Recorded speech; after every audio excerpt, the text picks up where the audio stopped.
ఉన్నాడా అనే ప్రశ్నే తప్పమ్మా. భగవంతుడు అనేవాడే లేకపోతే అసలు నువ్వెక్కడి నుంచి వచ్చావు, నేను ఎక్కడి నుంచి వచ్చాను? భగవంతుడి యొక్క అనుగ్రహం లేకపోతే నీ తల్లికి పూర్ణ ఫలంలా నువ్వు దక్కవు. ఆ తల్లికి ఎవరు దక్కుతారు? ఇది భగవత్ సంకల్పితమైనటువంటి విశ్వంభర.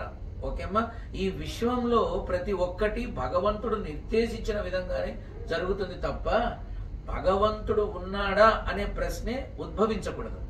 భగవంతుడే లేకపోతే అసలు ఏదుంది, ఏముంది?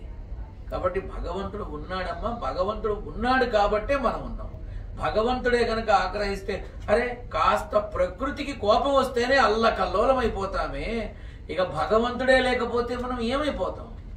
కాబట్టి భగవంతుడు ఉన్నాడమ్మా, అందులో అనుమానం లేదు. ఎర్రవరమే కాదు, భూమి మీద ఉన్న ఏ ఆలయమైనా అది ఏ కుల జాతి మత వర్ణ వర్గాలతో సంబంధం లేదు. ఎవరి భగవంతుడు వాళ్ళకి ముఖ్యం, ఎవరి భగవంతుడు వాళ్ళని కాపాడతాడు అనే విధానంలోనే మనం ఉండాలి.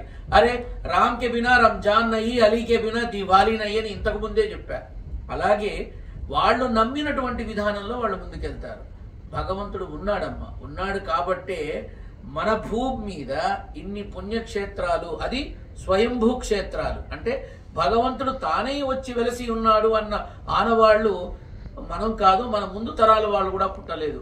కొన్ని యుగాల నుంచి మనకది సాక్షాత్కారమై మన కళ్ళ ముందు. అందుకే భగవంతుడు నడయాడిన నేల కాబట్టి, ధర్మం 4 పాదాల నడిచిన నేల కాబట్టి, సాక్షాత్తు శ్రీ మహావిష్ణువే శ్రీరామచంద్రమూర్తి రూపంలో ఈ భూమి మీద నడిచాడు కాబట్టి కొన్ని చెప్పుకోవడానికి కూడా బాధపడే విధంగా జరుగుతున్న భగవంతుడు కాపాడుతూనే ఉన్నాడు. చాలా మంది కరోనాలో దాదాపు 3 కోట్ల మంది పైన చనిపోతారు అని చెప్పినప్పుడు ఇదే మాంద్యమంలో, ఇదే ఈ సనాతన ధర్మం యొక్క కార్యక్రమంలో నేనే చెప్పా, కనీసం 0.01% కూడా కాదు, మృత్యువాత పడతారు, కానీ భయపడాల్సిన పని లేదు. ధర్మం నిలబడిన స్థలం, భగవంతుడు ఉన్న స్థలం, భగవంతుడు నడయాడిన స్థలం కాబట్టి ఆ ధర్మం మనల్ని కాపాడుతుంది. దీనికి సంబంధించిన ఔషధం కూడా మన దగ్గర నుంచే వెళుతుందని ఆనాడు ఇదే ఛానల్ ద్వారా, ఇదే కార్యక్రమం ద్వారా చెప్పడం జరిగింది. అది నిజం కూడా అయింది.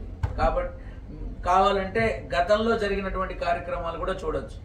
కాబట్టి భగవంతుడు నడయాడిన నేల, ధర్మం 4 పాదాల నిలబెట్టిన నేల కాబట్టి మనం ఇంత క్షేమదాయకంగా ఉన్నాం.